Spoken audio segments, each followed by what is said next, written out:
Without primer water spray வச்சு ஒரு makeup பண்றாங்க, தண்ணி ஸ்ப்ரே வச்சு ஸ்ட்ராங் ப்ரூஃப் மேக்கப் பண்ணிட்டு அப்படின்னு சொன்னாலுமே அது ஆயில் வர இதுக்கு வந்து பாத்தீங்கன்னா செட் ஆகாது. இந்த பிள்ளைக்கு நம்ம எங்க ஆயில் பார்த்தோம்? தண்ணியை குடிங்க. தண்ணி தானம்மா? ஓகே. என்ன கேக்குறீங்க?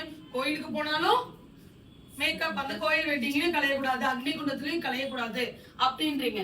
ஓகே. ஆயில் ஸ்கின்னுக்கு ஸ்ட்ராங் ப்ரூஃப் பண்ண முடியாது. எக்ஸ்ட்ரீமா பார்த்தோம். கரெக்டா கிளாஸ்க்கு வரப்ப லைட்டா இருக்கும், ஹவர்ஸ் போக போக எப்படி இருக்கும்? எக்ஸ்ட்ரீமா மாறிடும். இப்போ இந்த தண்ணி வந்து ஒவ்வொரு ஸ்டெப்புக்கு அடிச்சு மேக்கப் பண்ணணும். இன்கும் ஆயில் ஸ்கின்க்கும் சேம் ப்ரொசீஜர், சேம் ஸ்டெப் தான். ஸ்டெப்ல எந்த மாற்றமும் இல்ல, ப்ராடக்ட்ல எந்த மாற்றமும் இல்ல. இவங்களுக்கு என்ன ரிசல்ட் வருது, அவங்களுக்கு என்ன ரிசல்ட் வருது, யாருக்கு ஸ்ட்ராங்கா இருக்கு, யாருக்கு ஸ்ட்ராங்கா இல்ல. கேட்டது ஆயில் ஸ்கின்க்கு ஸ்ட்ராங் ப்ரூஃப் பண்ண முடியுமா? அது முடியுமா முடியாதா நீங்க இன்னைக்கு பார்த்தாலே உங்களுக்கு தெரிஞ்சிடும். டைம் எடுக்கதான் என்ன ஆகும், ஸ்கின்ல இருந்து ஒரு ஷைன் செக்ரிகேஷன்ஸ் இருக்கும்.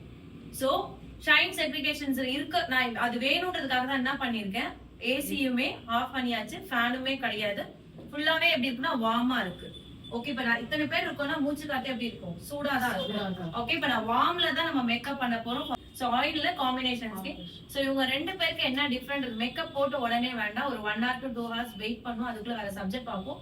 2 hours அப்புறம் இவங்க ரெண்டு பேருக்குமே நீங்க வந்து தேய்ச்சி பாருங்க மூவ் ஆகலன்றதை செக்